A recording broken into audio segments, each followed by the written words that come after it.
Hello and welcome to this tutorial about the fundamentals of web development with Django. In this module you will learn what Django is and why you should learn Django. So without wasting our time, let's start with the introduction. What is Django?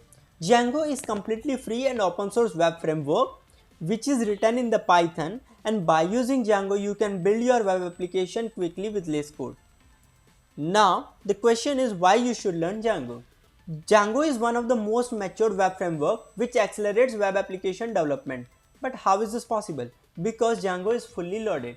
Django includes lots of extra things like user authentication, ORM for the database activities, sitemaps, RSS feeds, admin module and many more things. Apart from that, Django also provides some security module. So developers need not to worry about the security like SQL injections, clickjacking attacks, cross-site scripting, etc.